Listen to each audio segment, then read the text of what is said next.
where we deliberately build a database of high net worth individuals in the UAE, Middle East, and we engage with them a lot. A lot of times when we organize a gathering or a cocktail, people show up in their slippers, their shorts, very regular looking, and it tells you that the company, the business, they are serving the company. So as a CEO, be intentional, be conscious about the fact that it will take discipline. As much as we are building curriculum around entrepreneurship, we should also inculcate the culture of discipline, delayed gratification, ensure that the money has come, but it's not for now, it's for the company to grow. What would be more exciting for those who started Askai, EcoBank, to see where the company is now? If when they started, they decided to build bigger houses than to have, that money that could build a bigger house was the one that took them to the neighboring country. Yes, we have the money to build, to buy ourselves big cars. Can we wait? Can we go into Ghana and establish a branch now? Can we invest in research and development, right? Can we invest in maybe travel to go and meet some people and network with them, sell our vision to them? This is where the discipline comes in. And in terms of framing policy, like His Excellency Yemi Osinbajo iterated, we need to be part of policy framing, right? So it also delves into the consciousness part of the conversation. We just don't assume government will do it all. If you look at even Nigeria, the tech industry was ahead of regulation. At a point, the managers of the company were confused. They were like, where is this thing going? Where are these young people doing? What, they are sending money across board phone? And it took conversations that said, look, come into the room. What are you guys doing? Open the laptop, project it, walk us through the dynamics of your technology. Hey, you are moving money here. No. The law states that this should happen before money is moved from here and there. Bring the technology. Let's bring out our tech team. Let's have a conversation. We want to build regulation around this thing so that we are all not vulnerable. We protect people's investment. So walk us through it. And then they look at the regulation. Okay, how do we add this clause to the regulation? How do we tweak this part of it to fit what these amazing things that these young people are doing? It's going to be disruptive. Is it going to kick the banks out of the system? Okay, let's bring the bankers into the room. Adapt this technology, adapt this framework, this approach, so that you are not kicked out of the game. So it takes a lot of consultation. It's not the regulation where hammer in the hand kind of regulation to close people down. It takes conversation, handshakes, smiles in the room to be able to form regulation in recent times. So a lot is changing. Government, I want to also commend the Togolese government for embracing entrepreneurship. The fact that their logo is also present here shows the commitment they are showing. It all adds up to this, again, the consciousness that we all want to see when it comes to entrepreneurship. Let's build a culture, let's create platforms where we interact more, let's exchange call cards. Technology is here to break the barriers. If you look at our journey as Premium African Holdings, we don't do everything ourselves. We are conscious. Let's go into Kenya, let's find an entrepreneur, collaborate with the person, let's understand this person, devoid of political affiliation, so to be safe, let's solicit local territory understanding before we get excited and go into each country. That's why we are in Liberia, Sierra Leone, because we believe in collaboration. So it's all part of the consciousness, intentionality part of the conversation. Thank you. Thank you so much. I love the idea of collaboration. Yes, you can. Can continue talking if you want. I love the idea of collaboration because as I reflect over Africa's entrepreneurial system, I notice that many people refrain from meeting with other entrepreneurs and then building something together. In this regard, I want to know how the young entrepreneurs that are listening to you right now can leverage on relationships and mentorship in a bid to grow your business. I'm a big beneficiary of mentorship, relationships. In 2017, when I went to Dubai for the first time, I didn't enter the boutiques, I didn't enter the desert, I didn't enter the shops to go and shop. I said, I'm looking for the big players in this economy. Who is making what happen? If it's going to take me 3 months to meet people who are influential in this amazing place, I will do that. So it took me about 4 months to stay in Dubai, which is quite an investment, to actually build relationships. It's not a small feat to be advising the Al-Qassimi families. It's all based on relationship. And as entrepreneurs, building relationships starts from the security man at the gate. At a point, I was introduced to one of the big shots in the UAE based on how I treated a security man all the time. Because every time I'm entering the building, I'm greeting him, asking him how is his day going, how's the family, is everything fine? And he's asking me questions. I said, yeah, I'm here to do this. He said, I'd like to introduce you to my boss. I'm like, who is your boss? He said, bring your phone. And then he entered the name. He said he's on the 5th floor. This is the company. I said, wow, can you take me to him? Sure. So the culture of building relationship shouldn't be with the mighty. It could be with anybody else. It's an integral part of business. Relationship building is key. The skill to manage the relationship. When I was introduced to billionaires in the UAE, I didn't immediately start asking them for money. I stayed within the friendship for 3, 4 years, 5 years, not asking for anything, showing up at their parties, weddings, and then just becoming to build a genuine relationship. Relationship is not always about take. Take your time to build a relationship. You're already likely to be in a friendship or setting with a person. Take your time to own it. You have a long investment horizon. You are young, you have time. You are not 70 years, you are not 90 years. You are in your 20s, you have a lot of time to build a relationship. And be coachable. Allow yourself to coach. You might have left university with a first class, but it doesn't mean you are the most intelligent person. First class doesn't mean you know it all. Allow yourself to coach. You might have read a lot, but once people are able to see that this guy is coachable, a mentor is telling you to do this, you're also trying to show the mentor intelligent by making submissions. Just listen, take it all in. And mentorship is always not about sitting and having a conversation. Be around people and just watch the way they move, how they shake hands, how they treat people, how they make a point. So it is also proper.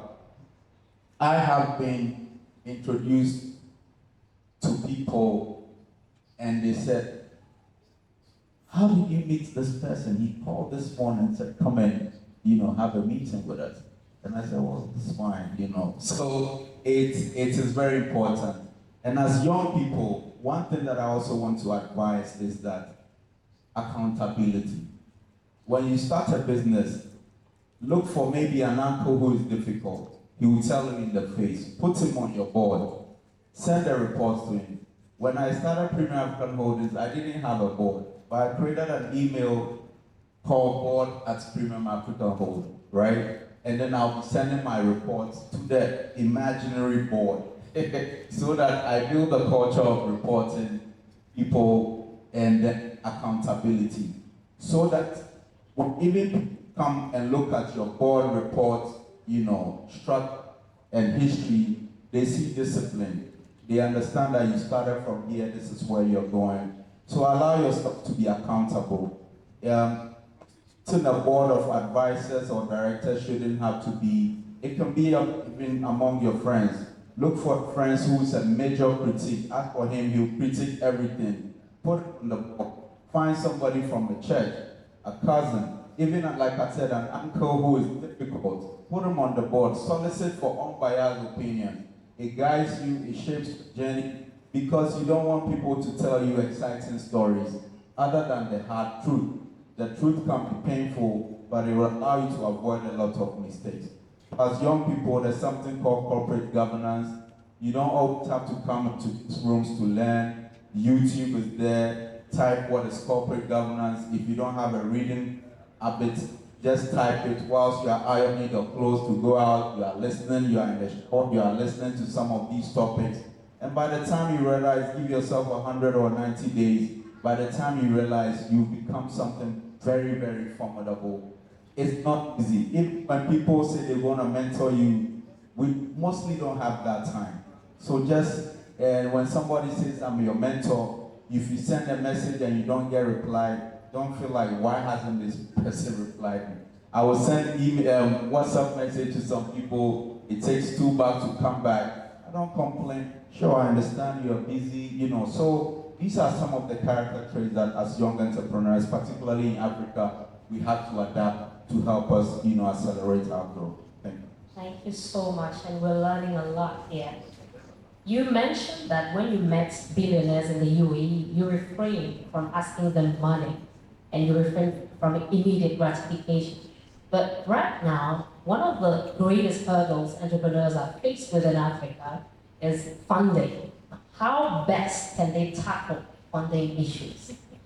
Funding is a very big part of it. I'm excited that we have one of the big funders in this room. He will bring more perspective to the conversation. But as funders, we want to look at books, right? We want to look at the books. At Erez Capital, where every month an investment meeting, we look at a startup. You look at a scenario where immediately somebody gets funded, they want to move to the biggest address in the city. They want to be on the same corridors with KPG, Echo Banks, and it doesn't quite cut it. We want to look at, in recent times, we also see that who are the funders? Who are the founders of the company? What is their character trait? What is experience? What is their history? What is their failure, experiences like? So it's not just about giving. Recent times, young entrepreneurs have said, oh, this funding culture is a facade, it's actually there. People are putting hardcore promotional dollar behind young entrepreneurs. It will take discipline to attract. Keep the books. Even if you bought a pen, write it down. It doesn't take much to have a spreadsheet in Excel to put everything down. And you might not have a top-notch accountant, but the culture of writing every expenditure down, one day you'll get to a point where somebody will come in, do a breakdown of whatever expenditure you have, create proper books for you, because it will take data to create these books. And if you're an entrepreneur and you're not keeping the data, whatever, if anywhere I go, every restaurant I eat, I ask for a receipt, right? Because I want to build a culture of writing expenditure down, and it helps a lot. So this is where founders are also looking at. And also, we want to see how the money is going to be spent.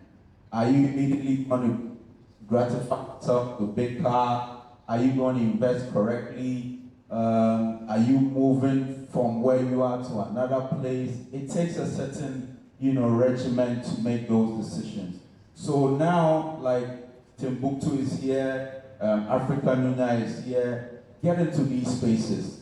They deliver on all these things, nuggets that I'm sharing on how to keep your good books, how to be investment ready, how to disperse your investments, how to even build a culture of attracting more funding.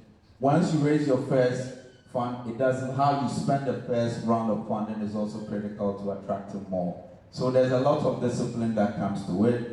I don't want to jump the gun. I'll leave it for Ian to expatiate more. He's brilliant in that space. He's going to coach me.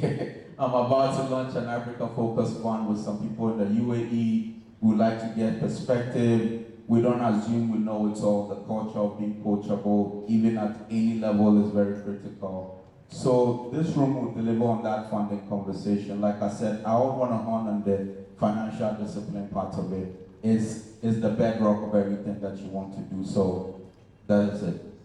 Indeed. It has been recorded that when entrepreneurs seek for funding and grant opportunities, they love to appear successful, just as you mentioned in one of your writings. Like somebody just bought an expensive car, they just rents clothes and everything. I'd like you to stress a little bit more on the delayed gratification and the importance of remaining sober in the management of the business. It's key. Like you read, I was out of town. I was in Nairobi. A partner of mine was coming into Ghana to look at the real estate ecosystem. There's these guys who are into tech, developed something very brilliant. It's a technology that we can draft anywhere else, but being a Pan-African and the sense of carrying young people along, I wanted to give them a shot. I said, meet this person at this hotel on this day, do your presentation to him. These are not people I haven't met yet. It's based on somebody saying, oh, look at these people, they are good. And this guy stayed in Ghana for close to a fortnight, 2 weeks, and these guys haven't met him yet. And I was trying to ask them, what is happening? What took so long? And eventually they kept giving me stories. One of them came out and said, oh, we didn't have much money. We had to wait to borrow money from relatives to buy suits and rent a car. And I just didn't understand why young people would do this to themselves. And I asked them, where did you meet the person? They said in the lobby of the hotel. Did he even see your car you rented? No. Did he even ask you how much your suits were? It's no. So it's very unfortunate. Like I said, the fact that you are a founder of a company doesn't mean you have arrived. You started a company. And when we started, typical in Liberia, when I was going to the bank to do a presentation and I don't have a car immediately available based on my team going out of town with a car, I would sit on a tricycle and go and do the presentation, what we call keke. I would sit in the keke, go a few blocks from my office, go and do the presentation and close a deal. Quietly walk, it's about 3-4 blocks from there. I say I'm exercising, I work with my assistants quietly, gently back to the office. It doesn't take anything away from us. We should be able to understand this. The rush is not necessary. The social media glam is not necessary. What would that story be in the next 5-10 years, right? The pressure to look CEO, the pressure to look successful is a lot of times when you even look at our businesses and the challenges that we face, you look at somebody's company, the issues, we are having this problem, and you can tell the person that no, you need a lifestyle adjustment. You don't need loan. You don't need a loan. You need a lifestyle adjustment. You need to cut down on this. You cut down on this expenditure in the office, that, and you will have enough resources available to solve this problem. So like I said, it starts from us. Yes, the environment has been created, the ecosystem is there, the funding is coming, but let's look at ourselves and be disciplined so that we can accelerate at the pace that is expected. Yes, thank you very much. I'd like to dwell a little bit more on the issue of raising awareness and building a culture of entrepreneurship. Would you recommend that we integrate entrepreneurship education in our school curricula and from what grades, for instance? I think it's very important. And in most cases, we see government is doing that. The wheels of government might be spinning a bit slower. We shouldn't always wait for government. The fact that it hasn't been drafted into your curriculum yet doesn't even, from the national curriculum, doesn't stop managers of educational institutions to create side activities to develop that skill. Maybe after every semester or quarter or academic year, you have a workshop, entrepreneurial workshop. The government level might not have added it to the curriculum, but at your own level, you are doing something about it. And then as parents, we should also have these conversations with our kids. Eventually one day, the CEOs of these big corporations would also want to leave and start businesses. And as they stay within these organizations, they begin to understand the entrepreneurship culture. And as workers in the organizations, we should also work like we are entrepreneurs. Look at the company like you are also an owner. So the education is across board, from the policy level, ensuring that it's imbibed in our curriculum, from the family level, where we are encouraging our children to also understand about entrepreneurship. Nothing stops from churches from also talking about entrepreneurship, like these platforms. Africa needs more entrepreneurs. because of the problems that we have. We should encourage it more. The government jobs are becoming more and more limited. AI is going to take a chunk of it. As young people, we should embrace entrepreneurship.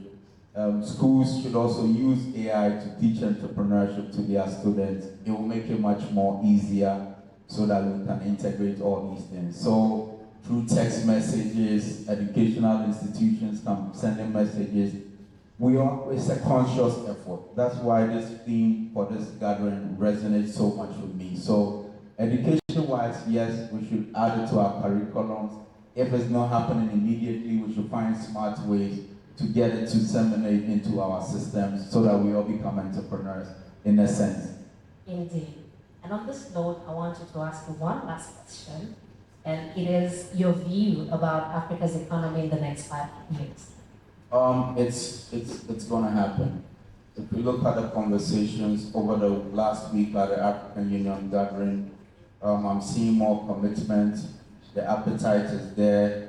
The success stories coming out of Nigeria and Kenya is exciting young people in Ghana, Togo, Liberia, elsewhere, that indeed is possible. We are seeing an ecosystem that is thriving. Entrepreneurs are talking among themselves because of virtual, settings. People are getting information, quick information. Feasibility studies is becoming more easier. Data gathering is much more easier. AI is here. We don't want to wait to follow. We want to be in the driving seat of AI. We don't want to play catch up. Some of the conversations in recent times is also pushing us in the right direction. I'm very confident. If you look at this room, it's full. If you look at representation, it's regional. People are from Mali, Niger, Benin, Ghana, and it tells you that we are beginning to understand. The managers of the regional setting are also doing their bit. The payment systems are here, like His Excellency mentioned, PAPS, Mansa. These are all things. We shouldn't wait to catch up. Let's leverage on technology. I'm very confident in the next 5-10 years, we'll be telling a much more successful story, exciting ones, and it will be a good one for the continent. There's so much hope.